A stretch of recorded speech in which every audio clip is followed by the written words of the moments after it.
Welcome back, everyone, to Ghost in the Cloud, your anime podcast. This week, episode 16, we are going to be covering Princess Mononoke. But before we do, we have a guest! Cassandra. I feel a konnichiwa is appropriate for this. Konnichiwa! So, what got you into anime? It's funny you should ask, because it's this very movie. Huzzah! Yeah, I think I was, 1998. So that makes, I was 12, and my younger brother, he would have been 10, comes home one day. First of all, this is like still the age of VHS. Mm-hmm. He showed up at my house with a DVD of Princess Mononoke, so I was like, what is that A contraption? DVD? What is that? This is alien technology. And he's like, no, my friend gave this to me. You gotta watch it. I'm telling you, it's gonna blow your mind. It's gonna change your life. And of course, my 12-year-old brain was literally just like, blah. Yeah. I had never seen anything like that before. You know, I was kind of used to American cartoons like you know, X-Men and like all that good stuff. Mm-hmm. So, When even the violence is sort of childlike. Yeah. You know, it's never something you see. Yeah. It's sort of like the after image. You know, it's like you're coming up with the violence in your head, but like this is very in your face. yeah, exactly. You know, I think with Princess Mononoke, what really separated it from everything else for me is that it wasn't American.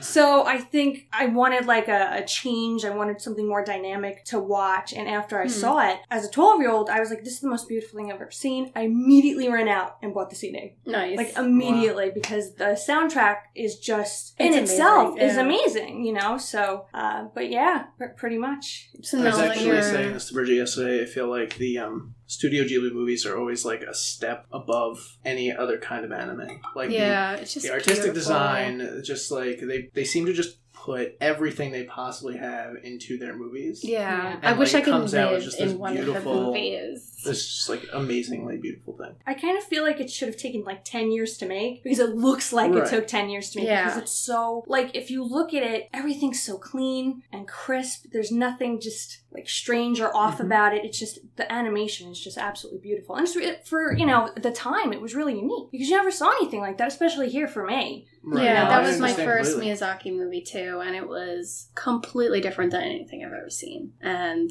like you said, the music too, which is amazing. So Yeah. now that you're into anime and you have been, what is your favorite? Oh my gosh. I'm gonna go with Parasite. Yeah, that's a good one. Yeah.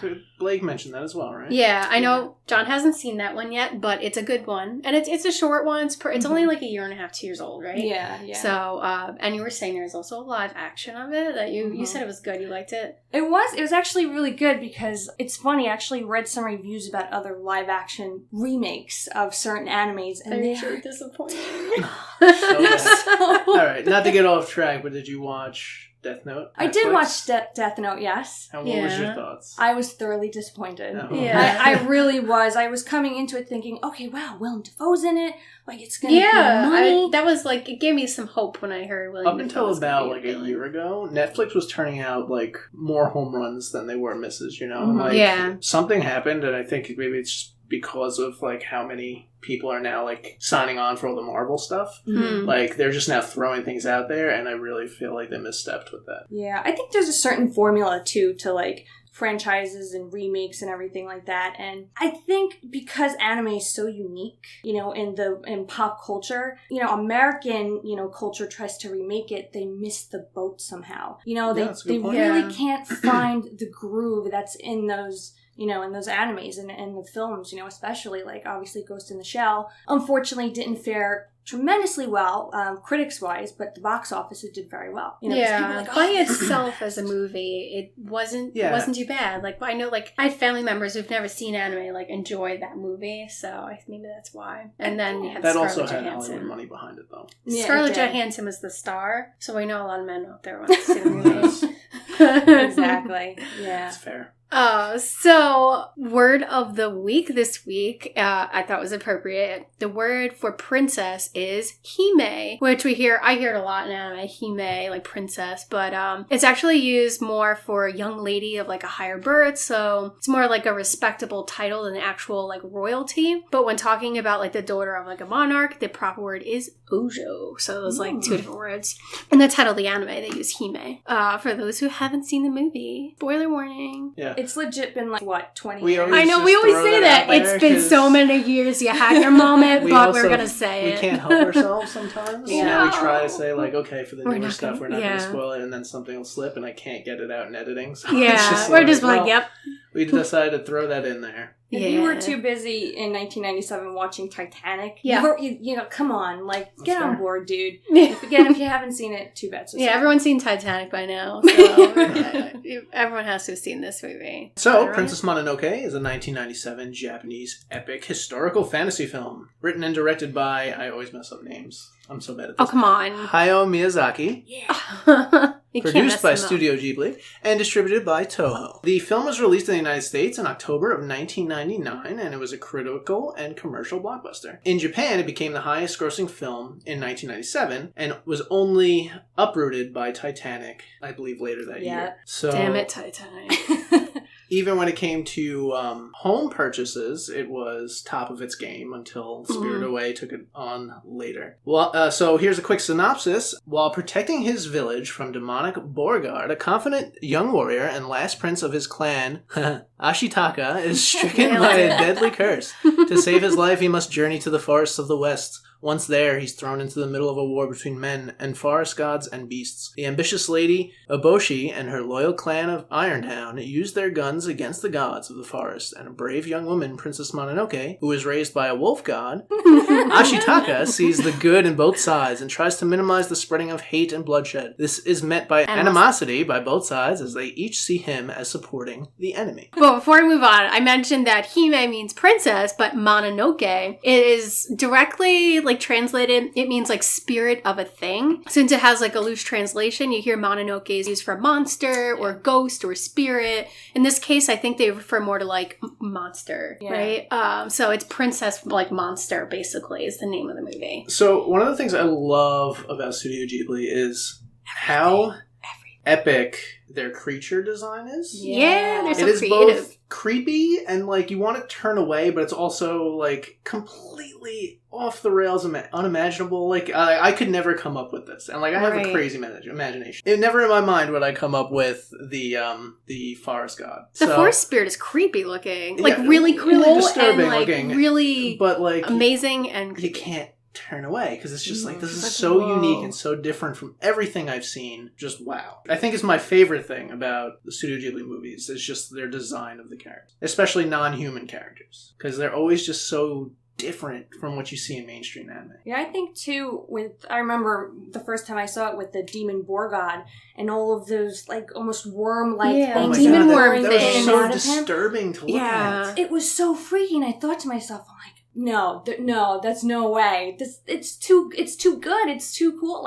Even though he is the bad guy or one of the bad guys, you like him because he is so unique and his character is so dynamic, and you feel bad for him because that's not him, and that's not how he used to be, and that's not how he was born. He was driven mad. Was part of the forest, and unfortunately, part of the evil of that world corrupted him. So you have to kind of feel bad for him, even though you're kill him. Kill him, get rid of him. One of the great things about this movie is Ashitaka is kind of right. They're although it's obvious the forest side of things, you want to side with them more, but there are good aspects to the people of Irontown. Man. Lady Eboshi, she's saved all these women, all these women from brothels where they were going to just be living these terrible lives, and she's given them work and purpose. I mean, and you're just I feel you don't get that very often. Yeah, these in the real world, most people have good and bad qualities to them, and I feel in this movie, is there really one character that's completely evil?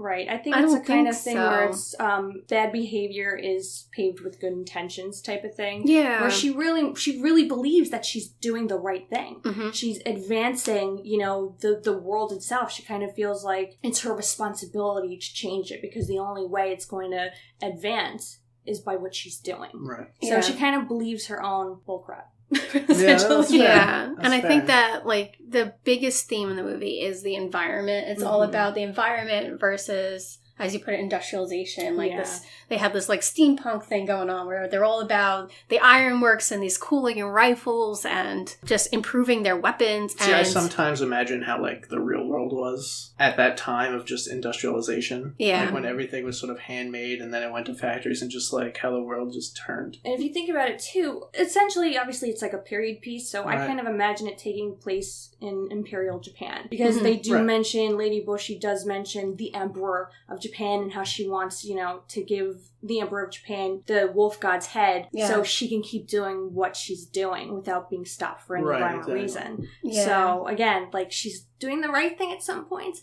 and totally not at all, because she's willing to sacrifice whoever and whatever it takes to get her town to be the town for production, let's just say. Like she's not unlikable, but you're kind of like, you're doing the wrong thing. But then you find out what she did for all the women in the village and all of the lepers too. Like she took in all these lepers and like gave them a home and a purpose, and albeit they can't really do anything else, they kind of like tied into it, but they have that like a purpose and a life, and they actually all seem to really be happy. So you kind of have to really like her for that, like caring and looking out for her people. I also kind of feel like she's Dr. Jekyll and Miss Hyde. Because one minute she's sweet, kind, caring, understanding, and the next minute she's like, give me a gun right now. Give me a gun right now, Right. She can become very scary in like a blink of an eye. Yeah. So one of the main characters is San, who is, I guess, the princess. Mononoke, right? She is this human that was raised by the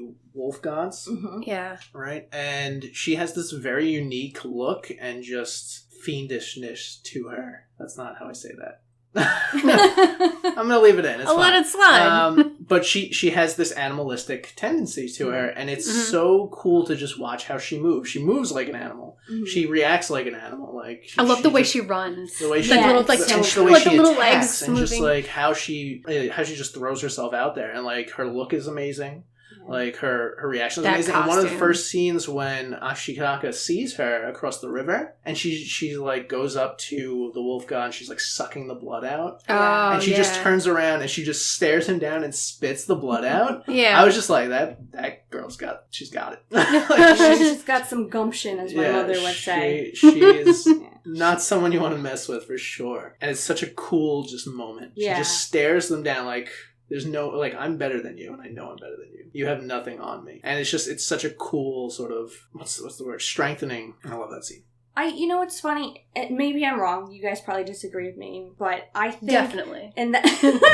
I think in that moment when Ashitaka first sees San for the first time and she spits out the blood, as strange as this is, I think that's the moment he started to love her, because she was so beyond any other woman he's ever seen in his life, because you have, the wise lady back at his village, and then he had his little sister, who is partially the reason of why he got cursed in the first place. But I think when he saw her and he saw her strength, she had no fear and she was on a mission. No matter what. And I think he saw a lot of himself in her. Right. Yeah, and he made it his mission to find her, too. Like, just in a glimpse, he's like, no, I have to find her. And no dude is going to run after a girl just cause. Yeah. There's got to be some strong emotion there. I feel like this movie has, like, just the right amount of gore. Like, it's enough that it's like that you can't look away. And at the same time, like, it kind of shows, like, how serious it is, like, how everything's, like, escalated between the humans and the beasts, and you see people's heads pop off and arms pop off, and, and there's been some anime movies we've seen that were, like, a little too far in the gore. I feel like it was, like, unnecessary. And I feel like this one was just the right amount where it was, like, stylized and it wasn't overly disgusting, but it was also like horrifying and like awe-inspiring. I think gore has to be done the right way, because there's the right way to do it and a wrong way to do it. I know that sounds kind of strange, but Kill Bill.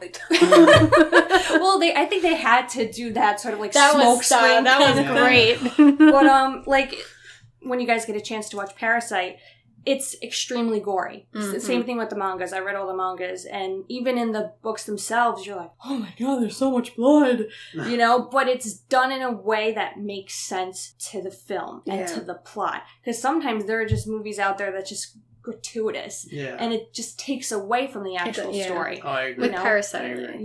But like with Princess Mononoke, it makes sense. And also because, it's Ashitaka's arm that's doing it. It's not actually him. He's the complete opposite. He came from a peaceful village with peaceful people. Yeah. And now all of a sudden there's this dichotomy between his good and his evil. Like, so taking all over. the evil in his arm is the one who's creating all of that violence. Right, and the first time he sort of uses his arm after he's been cursed. Yep. And like he just shoots an arrow and it lobs the guy's like hands off. Yep. And I was just like, what? Just like I went up like jaw 3 dropped. octaves. I was just like, what in the... Because I haven't seen this in such a long time. I totally forgot about like so much. And I'm just like, what just happened? Like, I didn't know that was where it was going to go. And like later on when he's sort of running from the samurai and like he's trying to fend them off, like he takes a few arrow shots and like a head pops off. It'll go through one guy and it'll have him fling off his horse. It's just like such an intense sort of, it's like it's instant and it's over, but it's just like stuck in your mind. That image of just like the head being taken off by one arrow, one just like clean. Oh my god, it's a little much. And I think it's kind of like a visual of just how evil this evil is. Because if it can do that, if it can make Ashitaka do that, what else is it doing around in the forest? So yeah, especially like when it takes over. Like, it took over the boar, like, his whole body. Like, who knows what else he could have done. There are these demons, I guess, in the world. That's how they refer to them, right? A demon is sort of born from, like, a living thing. Mm-hmm. It's not like a demon actually exists prior to that. It's like a corruption of the soul, right? So, like, the boar who is corrupted in the very beginning, it was his, like, anger and his hatred towards the humans that, like, corrupted him. And as he died, that's when he became the demon. Yeah. And I thought that was just a cool concept. We have our, like, religious concepts of what demons are, and, like, they've changed over hundreds of years, and just it coming from within, I think, is a great sort of story arc. Yeah, I remember Ashitaka saying that he noticed when he was around a lot of angry people that their hatred made his arm get worse. Like, felt it spreading, felt it getting more aggression. His arm get worse for sure. That's when I realized that it was people's hatred for one another, and that was like the source of the corruption. I kind of got a Animal Farm type of vibe, because it's funny because the main character in Animal Farm is a pig, and then you have this boar, same species of families, whatever. But I remember thinking to myself, the main character in, Animal Farm hated the humans, hated everything. He wanted the animals to rule and the animals to take over, and he had all this hate. And in the end, he dies. It eventually kills him. So I think there's always like this running... Sorry, guys, sorry. If you haven't read Animal Farm, get over it. So I think it's funny because this movie makes you think, because it connects so many pieces through pop culture, and not just Japanese pop culture, but American pop culture as well, and it kind of blends the two. And that's why this movie is amazing, because I agree. It does it so easily and so effortlessly. You're right. You're completely right on that. Well, thank you. I like how they spend time showing like some of the good qualities of like the animals in the forest, like how Moro said how she found this human. Meanwhile, this whole movie is about the animosity between humans and the forest animals. We learned that Moro took in a human child and like raised Sana as her own, as a wolf. Like, she could have killed it, like recognized, oh, humans are evil, humans are bad, and just taken it out. And then you have Ashitaka, who just instantly saw the animals as allies and just like other living like creatures, like he didn't never necessarily considering see humans as bad people. Yeah, exactly. Like, he saw them as equals, and so I feel like it was nice to see that the animals too like had their moments where they weren't like blinded by hatred. And I really liked how like Ashitaka was able to kind of like unite them and bridge them together. And man, one thing I've never liked spirit about sort of any anime, and I guess this may fall victim to it, is how like your main character, when you have a main character, they create a main character who's completely like he can do anything. Like, he's sort of divine in a way. Like, there's nothing, like, although he may not get, like, the end result he wants, he picks up a bow. He's an expert bowman. Like, he can fight. He took down the demon boar before he even got corrupted. Like, he was able to take it down. Sort of, like, intense willpower and just this innate goodness to him. And, like, he's essentially uncorruptible to a degree. Yeah. Like, you can see him battling with it, but that's more because of, like, the demon that's essentially trying to take over him. Yeah. But, like, prior to that, he seems like a sort of just this pure individual who can do anything. And although I can respect that, like, that is one thing I don't like about animes. Like, I want my characters to be flawed, you know? Right. Like, yeah. I want them to have some sort of growth. And you do get some of that with Ashitaka, but I feel like he does fall victim to that sort of perfect character. He Yeah. did have a lot going for him. I mean, all the women in All the Irontown women were think hitting he's on super him. handsome. They want him to stay and Super work cute. there. So cute. I know. Well, I think maybe that was like a sign of the time, you know, because this was released, 20 some odd years ago. Oh, God. And now I'm aging myself. We're all the same But, age. We're all like, oh. Because I Please. think then at that time, it was that's just how it was. That's how anime was done, and it's just kind of like now if you look at anime, I see, if you look at Attack on Titan, Mhm. and even though Eren sometimes, like, he can do whatever he wants, he can summon He'll always all come the out things, on top, right? Yeah. he always comes out on top. He has character flaws, though. Yeah. Yeah, see, that's the thing, too. And see, you gotta watch Parasite. The main character, Shinichi, he's a kid. He's a high school kid. Yeah. And he has no idea what he is doing as a human. And then suddenly he gets this parasite inside of him, and he can do anything, but he doesn't want it. Yeah. So again, there's always that human struggle between being impenetrable to being human. But you're absolutely right. Like, I don't know. the character He's flaw perfect, is and that's important. that can be part of the problem. To make it realistic and believable and to identify with the characters, because we're all flawed. I know, at least make him have, like, a rough patch, like he drank a little too much one night, and then he went out trying like, to oh shoot his crap, bow. you wake up with one of the He ladies has of some Irontown. Random illegitimate child. right? I'm like, whoops, sorry, I didn't mean Is it. that a wolf? Stop touching my face.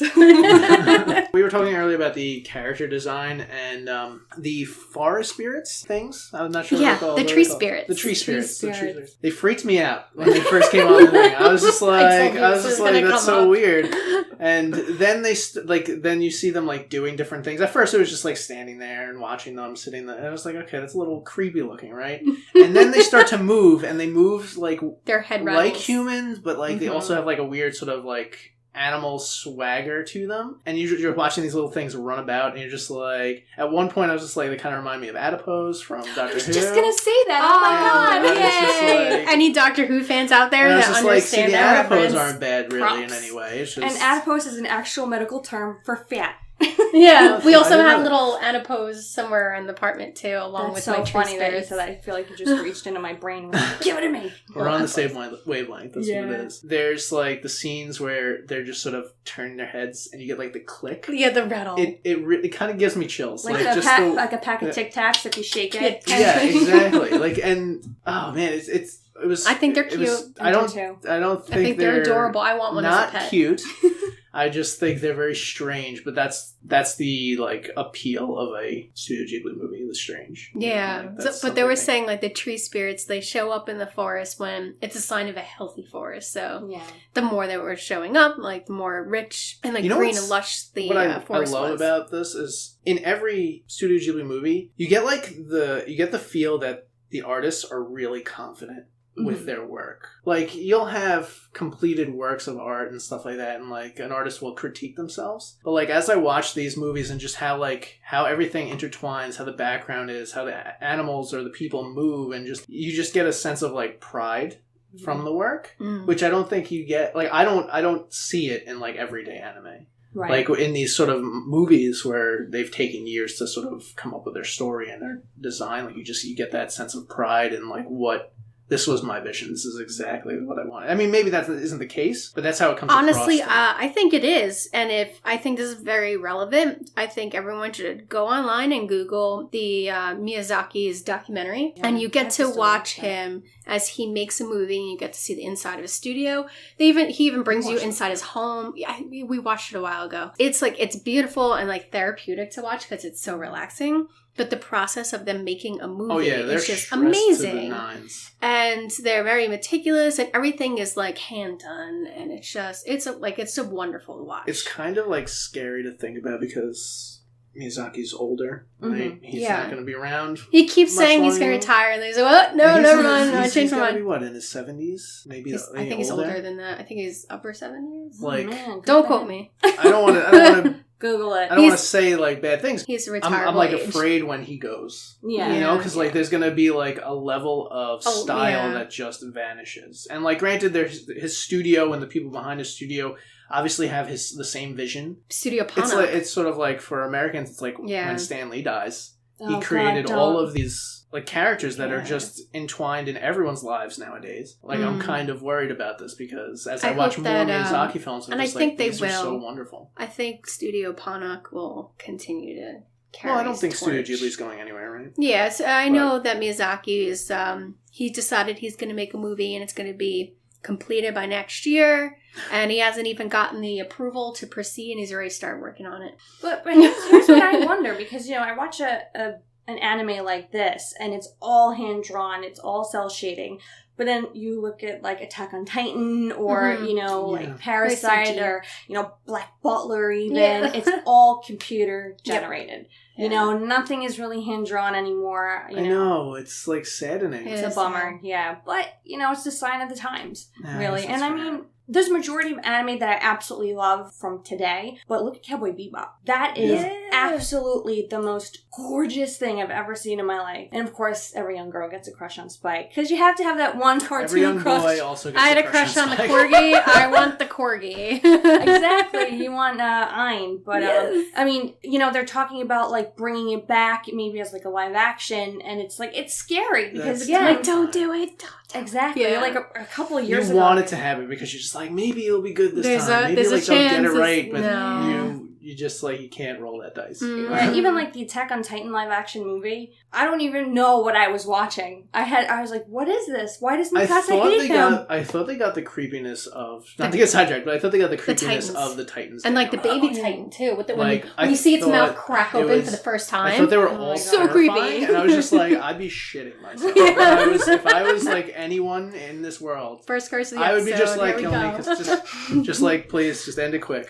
Yeah, but unfortunately, like, that's what people want, and I think American culture does that, because if it's doing well in Japan, it'll do well in America, because they know for a fact that there's a huge anime fan base here. I mean, for goodness sake, I'm going to Anime Con, in November. We're going to that too. We have to buy tickets. God damn it, we have to buy tickets. We're going. We're so going. We have to go. Okay, we'll do our best. Like Comic-Con, I feel like half of it, or like more than a third of it, is for sure anime stuff. Yeah. Like, it's just anime everywhere. It's like anime, Marvel TV, and video games. It's like what it's all about. Yeah. So again, like that, American media sees that and they're like, yes, bring me more money, because they know it's, Attack on Titan. They're even talking about making a live action American version of it, because, I mean, people, like, go nuts for it. Because I remember I was on, like, Funimation and Crunchyroll going, is it here yet? Is it here yet? Is it here yet? I actually have a subscription to both, just in case something good comes out on one and not the other, so I have it. That's a diehard fan for you. It is. It's really scary. So, it is. Okay, so we finished watching Lohina. We finished watching that a few weeks ago. It's an older comedy. And I fell in love with it, and I'm just like, this is not something I would enjoy normally. Like, why do I like this so much? I almost didn't believe it when you told me. It caused me to read the manga. I read the manga in like 3 days. Day and a half. And now I'm like, well, now I just want to read manga. And I've never really read manga before. Like, I've just been jumping from different thing to different thing. So it's like a comedy romance, and unfortunately, that's what I keep jumping to. But, like, I can't find, like, I'm just like, I don't know if I want an action thing. I want, like, something funny. I want something, like, different. I'd never realized how much I liked manga until that show, which prompted me to read the manga. You know what I mean? Although I can see it, because he's a big comic fan. Yeah, well, that's true. The layout, I'm really glad that you liked it. All right, I'm sorry. I think I sort of got us off track. One thing that we really wanted to talk about was the music of these movies, this movie and the other Miyazaki movies. So the music in this one was by Joe Hisaishi. Mm-hmm. And he's like the John Williams of the Western Hemisphere, because he does a lot of the other Miyazaki movies. He did Kiki's Delivery Service, Spirited Away, and he's done some other like big animes. I think he did some of the Gundams, and like he does a lot. And that's why like the music, like every time I watch a Miyazaki movie, I'm just like, it's beautiful. Yeah. And that's because of this guy. Yeah. I don't think you could finish, I'm sorry to interrupt, I don't think you could finish a Miyazaki movie without saying it's beautiful. Yeah. Like, it's something that just instantly captivates you. Like you said, the music, it just fits so perfectly with it. And I love how, and other shows or movies do this, but each character has their own theme. But it's so different and so unique. And as soon as that character comes on screen and you hear that song in the background, you're like, that's it. That's so good. Mm-hmm. And that's why I like it, because it's such specific and deliberate music for each aspect of it. Like when they go into Irontown, the music, it goes from being like really soft, really ethereal, and then you get to Irontown, it's like dun dun dun dun. Yeah. Dun, dun. Yeah, it's perfect. Like, it just gets, like, the right feel for the space that you're watching. It's just amazing. I mean, when the movie first came out, it was, like, worldwide critically acclaimed, and it was the first animated feature film to feature and win the Best Picture of the Year in Japan. And it got 3 other awards. It got, like, Best Movie, Best Everything, like, Best this, Best that. There was, like, a list of things. I would love to go to Japan literally to just watch TV. Because Wait, we would go there? No, like, don't get me wrong. I and want to see Japan. But I'm saying, like... Because as we started this podcast and we were doing like our own research, anime, manga, it's so, like, we think it's huge here. And it's so entwined there. Like, there's anime for everyone. Because we see highlights every week about like what new anime movies are coming out. I'm so jealous in Japan. of the thing that's going on. Like, there's the video games and like they have anime commercials. Theater, so like it's not like it's just to TV stuff. It's what our Marvel is here, I guess. Like that's our big thing right now. Where over there, like they're pumping out these movies all the time, and I'm kind of jealous. I am, and like the strangest jealous. Characters and plot lines like you'd ever see. Like, oh yeah, even like with they have an Attack on Titan Jr. It's adorable, and of like course Chibi. Yeah, and of course like Erwin is the teacher, and there's like a lot of screaming and a lot of crying. That's funny. But it's just like how do they go from like this really like intense, dark story, bloody, to little kids in junior high school running around and making fun of each other and like little crushes and here's a note because I love you, like that kind of thing. So it's remarkable how what they can do. And I mean I've watched Real Life. I think we've talked about that before. Because I had read the manga and then I watched it and I was just like, this is amazing. Nobody's dying. No one's getting shot. No one's getting eaten by an alien or possessed by one. And we have to thank the Japanese for coming up with chibi, because chibi anything is just like, oh my god, it's like taking a dog breed and like mixing it with corgi. Just boom, chibi. It's so freaking adorable. Yeah, they can make anything cute, including bloody Attack on Titan. Talking to Bridget earlier about how it's such an unusual love story, because I mentioned before how Ashitaka first saw her, and I think that's the point where he started to love her. When he's in Irontown and he gets shot and he's carrying her out because he's saving her, and he's just walking, so finally, eventually he collapses. She collapses next to him, and she wakes up and she sees him, and she's going for it. She's like, die. And as she gets to it, she can't do it. She doesn't have it in her. And then he wakes up and just whispers, "You're beautiful." No man is gonna say that just for funsies. He wants something. There's something there. He's like, "Hey, you're cute. I'm cute. Let's do this thing." Did not wait. No subtleties. And then even like through the rest of it, because I honestly believe that San believes she's a wolf. Like, part of her knows that she's human, but she wants to deny it. But in her heart, she's a wolf. But then Ashitaka comes into her life and confuses the crap out of her, because she's like, well, I care about this guy too, but this guy never human. How old do you figure these characters are? Like late teens? I would say so. Yeah. I would say maybe 16 to 18, which most animes are. Right. The dream age. The dream age, I think. You're finishing up high school you can and you always have endless tell possibilities. When like someone's older. They put them in like specific clothing, or they'll give them facial hair. Like, all the other men in this movie either are like bald, or they have the top knot, and they're just like they're wrinkly on the face. Like, they're ugly. Every single one. They look like Billy Bob Thornton, essentially. Yeah, they're just like they're all so different. So it's I like to know the ages, because it just sort of helps me sort of clarify things. Yeah, so in Princess Mononoke, the men do not age well. No, they don't. And on top of that, the women pretty much dominate the men. Yes. That's something I thought was really interesting. I thought that, I don't know. I was young in 97, so I don't really know what movies were like then. Mm-hmm. I guess looking back on it, I could probably figure it out. But women in this movie are such, they're forefront. They're the important part of this movie. I don't know how often that happened at that time, or even like an anime or in the ancient, like medieval, like rural Japan. Just in general, like I thought that was so interesting. And I mean, granted, I think most of Studio Ghibli's movies' main characters are women, right? I would say the majority. Yeah, right? Yeah, I think we can definitely. go like 70-30. Don't quote Spirited Away, House Moving Castle, like women or young girls main character. Yeah, I feel like sometimes in a lot of Japanese media, it's always these really strong, like authoritative men and these like very soft, sweet girls. They don't argue or anything. But in this, there's one scene with Jada Pinkett Smith's character, and when Morrow and the other wolves like attack them while they were getting food and their cattle falls over, and her husband finally comes home, she doesn't go, "Oh my God, sweetie, are you okay? What can I do?" She goes, "What's wrong with you? Yeah. Get over there. Do you know what I've been through? Get upstairs, go home, start cooking." Yeah, that was great. And that's interesting So because funny. there's so many strong. So you got that character, then you have Morrow, then you have Lady Eboshi, and then you have Lady the wise Eboshi. She kind of gave birth to that like type of woman.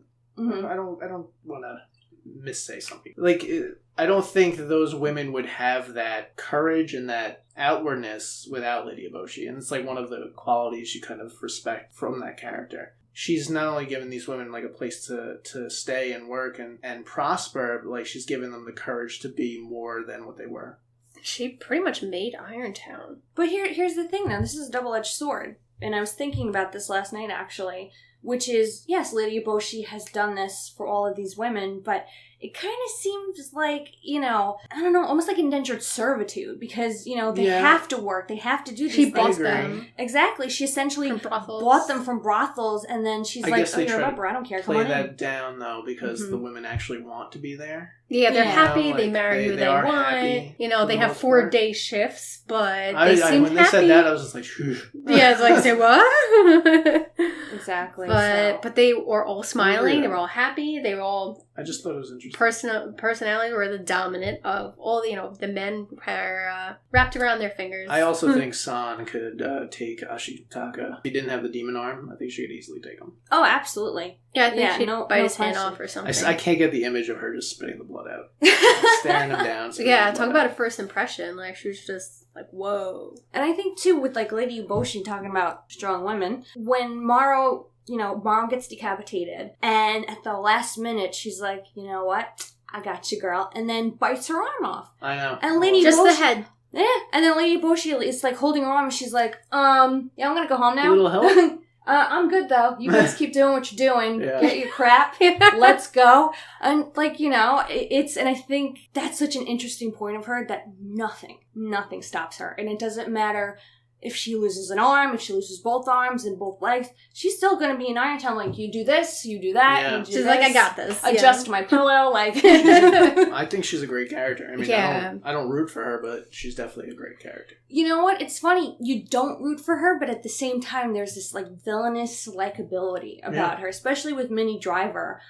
doing the voice. And if you can picture Minnie Driver, like in some of her films, she's got this sweet disposition, that beautiful like British accent, and I think that kind of fools you a little bit into like how her character really is, because you hear this beautiful British accent, and she's like, "I'm gonna kill that wolf." Yeah, she she has a my weapon. sinisterness to her, for sure. Man, what a name. Minnie Driver. I still can't wrap my head around It's that. for Billy Crudup, who does the voice of Ashitaka. Yeah, which I they can all have like the never- weirdest, coolest I'm names. so bad with actors' names. Like, I am I'll too. remember a face forever, but like I'm so bad with names. Yeah. But it's like, why wouldn't you change your last name? It's so easy. Uh-huh. I mean, like, you're, Billy, okay, normal name, Crudup? Like, come on. Like, I Crudup, my work today. Well, I mean, Like, Yeah, my Crudup. Crudup made a Crudup. Like, change your name, dude. there's Channing Tatum.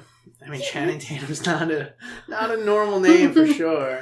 It's not, but, It sounds like a pen name. I though. think you kind of got to expect it to be weird in Hollywood. Yeah. that's Weird true. gets you. The weird ones gets stand you. out. Even Minnie weirder, I think, because Claire Danes plays, or she's the voice of San.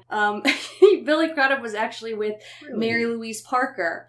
and she was like 7 months pregnant with their kid, and he left her for Claire Danes. They met on the set of this. Wow. So it's like all anybody ever talks about, because if you see, if you see, like, if you like, I actually read something. It was an article that, you know, dated way back when, that said, "Oh, Billy Crudup met Claire Danes while filming Princess Mononoke.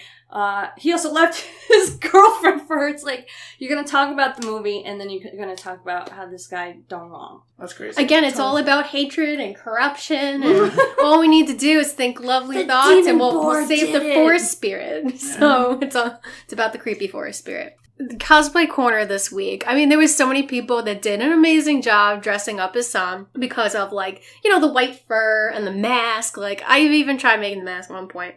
But this person dressed up as San, and then in the background, instead of being a white wolf, it's her white Pomeranian dog, and it's like the cutest thing I've ever seen. It is kind of a cute dog. Yeah, I know you're not big on Pomeranians, but this one is like, you can't not love It's an ankle biter. It's an ankle biter for sure. $10 says after this picture is taken, he took a pee right there. And then looked everybody in the eye afterwards. And like, got a little bit out of happening. costume. But this dog is so freaking cute. But I mean, the white wolves, and then you have this cute little white Pomeranian. I was like, that is such a great idea. So this was posted by @altpercept, ALTPRCPT, and she posted it on National Dog Day. And the dog's name is Coda. That's a great name for a dog. Yeah, I thought that was really cool. It's like cute, but kind of badass at the same time. He transforms into like a giant robot, like at night. Wolf. A giant wolf robot. Who are you? I'm Coda. I'm here to save you. Jumps in a giant wolf man. It just jumps in a giant wolf robot. It's so cute. But yeah, so props to Alt Percepts. Where you can find this anime. So I checked, and Amazon kind of has its own like little rental, like, digital blockbuster, so they have that one, and I saw it on like Anime Stream and a few other like smaller streaming services. I feel like when I looked for it, it was all over the place. So it's not on Funimation and Crunchyroll because they usually have like the later stuff, but there was so many other websites that had it like available to like rent online. You know what? You should buy it because just buy it. Good. It's amazing. It's really great. It's good. It's something you should own. It's something you should show people. I own most of the Miyazaki films because they're amazing. I think too, like, there's always, when somebody hears that you're getting into anime or you want to get into anime, they always name 2 films. One being Akira, and the other being Princess Mononoke. Don't get me started. Akira.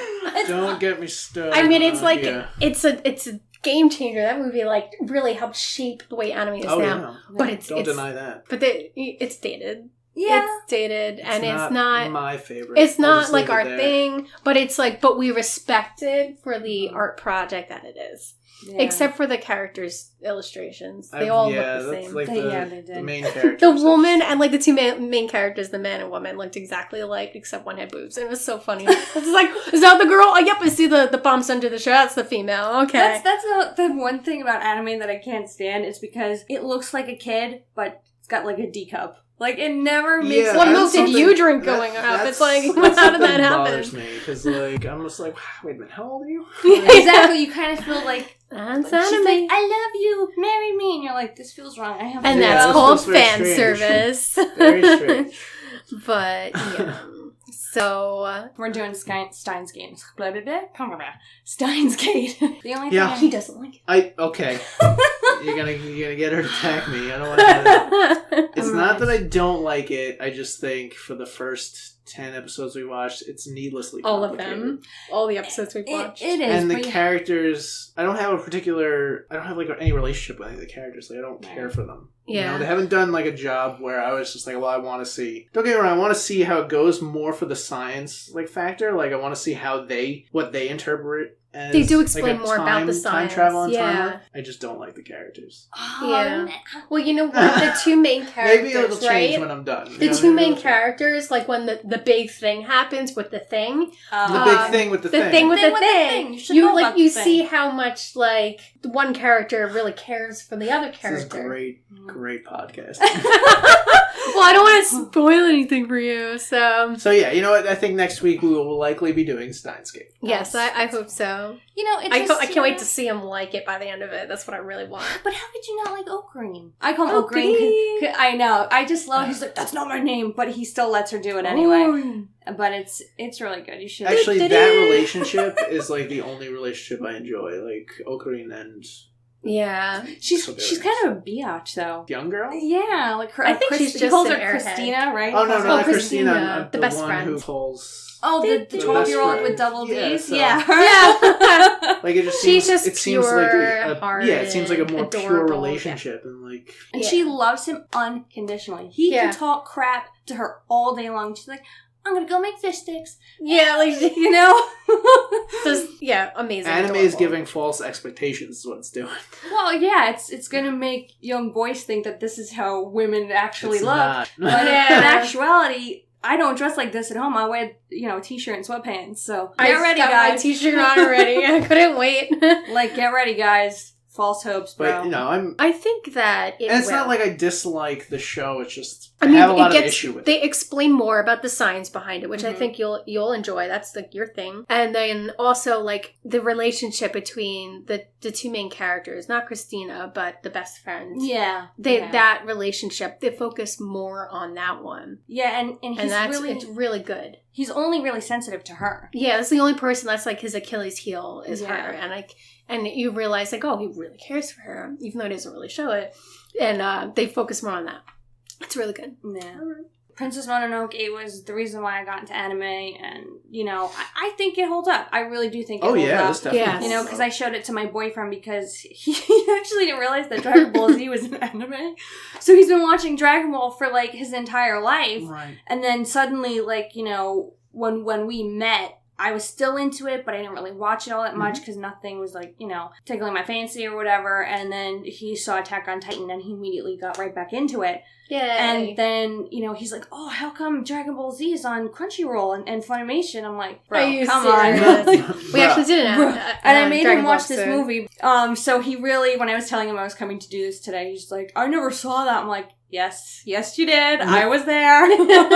I went to 7-Eleven and bought snacks and came back and you were asleep. So I shook it a couple times. You woke up just to see, like, the important stuff, and you're like, you should definitely force him to watch this again. Hell yeah. I'm gonna try to. But we just have such a large queue of everything. We're actually in the middle of Cowboy Bebop again, and then I think we watched Trigun for a little bit, but yeah, it's so funny. That's a show that took me a while to get into, but that eventually was my first favorite. But eventually, I got into it because you see this like badass assassin, and he's a total doof. Yes. Yeah. You're like, Yeah. What? And Like again, the there's animation. layers there. Exactly, the animation is just like Princess Mononoke, except it's a little rougher. Because there's so many animes out there that you don't know where to start. You have no idea. But lucky for me, I mean, I assume we're all the same age. If you say you're 10 years younger than me, I'm leaving. No, we're all the same age. Okay, good. I feel sometimes like I'm 25, but I'm not. Oh, yeah. I feel like I'm 80 most of the time. I'm like, why do I have to get I'm up? 80 most of the time. So, I understand where the struggle comes from. Yeah, but it's hard to, because, when we were younger, there was Toonami. So it had all of the basics, Yu Yu Hakusho, Inuyasha, Lupin, Cowboy Bebop, Outlaw Star. Yeah. I mean, it had all that's the... what I grew up on. Yep. That's what I grew Sailor up on. Moon. And Yeah, Sailor Moon, that was too. my first. Mhm. Even though I didn't understand that it was anime at the time I was watching it, See, I was like, "Yay, Sailor Moon!" They have a I've said to cat. Bridget before, it never really occurred to me that Pokemon is an anime. Like, that was my first one. I was just like, oh, this is such a cool cartoon. And, like, I would have never thought, oh, this is such a cool anime. Yeah, we didn't know what I mean? anime like, was at that age. Even up until, like, we probably started this a couple months ago, I was like, oh, yeah, Pokemon's an anime. Look at that. I played the crap out of Red and Blue on the original. 151, perfect file. I would always be like, I want to get Mewtwo. Oh no, what's his Duggard? What's his name? The little thing that comes out of the ground? Oh, Diglett? And Diglett! That's it. Man, I suck. It's been a while. You just gotta go back. We've been playing Pokemon Go a lot, so they're fresh in our That's minds. my Pokemon fix for now. Is it lame that the Pokemon song came up on my Pandora? And it's not lame because I could turn that phone on right now and have the whole Pokemon movie soundtrack. It made me 2 like, seconds. like it gave me goosebumps. Like, oh, those were the days where I didn't have bills and Please, you're gonna make dogs me cry. and I could just hang out and do what I wanted. The good old days, man. Never want to grow up. Yeah, circa, what was it, I'm 1998? going to start depressing our listeners. No, but you know what? You can We're never old. be too old to watch anime. Yeah, exactly. Anime for all ages, and it's just, it's amazing. Funny thing, do you want to hear this really funny, hilarious Of course. thing? My mom thinks that all anime is porn. Because she heard about hentai one time. One time. On, like, some channel. Yep. And she just, every time, like, I see her, she's like, you watch that porn, don't I am you? almost positive Like, that you're she's not the a- first person that's told me that about them. That was a very, like, Jewish New York Italian woman. Well, she is a Jewish New Yorker. Oh, I'm as sorry. am I. No, You know- I don't mean any offense. It was just a very... Look, I say that about Very myself good all the time. impression. Like, congratulations, you're a New York Jew. I hope you're happy. You know, but that's how she's... I think it's porn. It's all porn. I don't understand why you watch it. It's just a bunch of little girls with big boobies. I don't want to deal with that. I'm like, no, Mom, it's not. It's Blake a is gonna have a cartoon. field day. Mom, just look at it, Mom. Just come look, just watch this one show. There's spaceships and stuff like that. And then, of course, she saw Faye, and she went, yep, you see? Porno. Look, you can see her puppet. You can see her puppet. I'm like, I'm done. I'm never coming around here ever again. I'm gonna go watch my faux porn in peace. Well... I got lucky. Like, my mom watched like Spirited Away with me. She loved, and Howl's Moving Castle. Like, she loved those. Well, my I mom could just probably get her to watches watch other ones. silent movies from like 1912 so she can feel better She's about an her old life. soul. Because everybody in 1912 was like dead by 20. So she's like, they're just so beautiful. It's just all so very beautiful. Whatever. Everything you watch is crap. Everything There's a that lot came of out crap after on TV 1920 for was sure. no good. Yeah, she won't watch movies past 1950. She refuses. Oh, man. She won't do it. She won't. And then, like, the new It came out, and she loves Stephen King, total sidetrack. But she won't go to the movies to see it. I go, why? And she goes, because it's made after 1950. I'm like, you're never going to Just see a movie shelter in again? your I life. actually love the movie-going experience. I don't think it's anything. Yes, we have like this cute little like retro theater around the corner that only charges you like $8. What? And for $8 you get two like Oh, yeah. You can get- giant candy boxes and drinks and a big large popcorn, and it's That's just heresy. insane. You Yes. lie! I know. It's like a little mom and pop theater. Yeah, And been And around it's for a cute, while. and it's just like so old fashioned, and I just love seeing the movies there. I would love to have like movies like Princess Mononoke or Spirited Away in a drive-in, like movie like type of deal. Drive-in. It would be so cool. And as much as I love that it's dubbed, nothing beats the subtitles, the actual Japanese. You know, I've Yeah. come to accept that. Yes! So, like, for Yay! a while, I was just like, I don't Can we watch want it in to English? read. I just want to watch, and I'll listen. But and I the don't wanna most read, voice but- actors are so bad. They're so bad. Oh man, yeah, like it sounds like we were watching- Attack on Titan's bad. One Punch Man is terrible in English. Oh god, I can't. it like hurts my Can I watch soul. that? It's like watching The Room. Don't talk about it. Do you know what we're talking about? The Room. The Room. Just Oh. erase it from your memory. Don't even- Oh, okay. Yeah, my boyfriend hates. He says I have subtitles on my television because I've got like I don't know, like terrible hearing for some reason because I'm 80-year-old inside. But he doesn't like the subtitles on the television, but he puts up with them because he loves me. There you go. And but with the Japanese, with the anime, he only wants to see it in Japanese with the subtitles. Yeah, it's Except for definitely Dragon better. Ball Z, because Yeah, actually, that's one of my exceptions as well. I don't like how. Yeah, Dragon What Ball sense. has to be in English. I God, listened to those voices like, nope, that's fine. I'm just gonna watch it in English. It sounds like a woman going through menopause. Like, why does Goku sound like a woman going through menopause? Like, this doesn't make sense. That's a good point. But, and again, Cowboy Bebop is another exception, I think. All the voices in that are really particularly good, especially Ed. that one, they do have good English voices. Yeah, Yeah. like the Bigger older budget. ones, I think, are better Mhm. Yeah.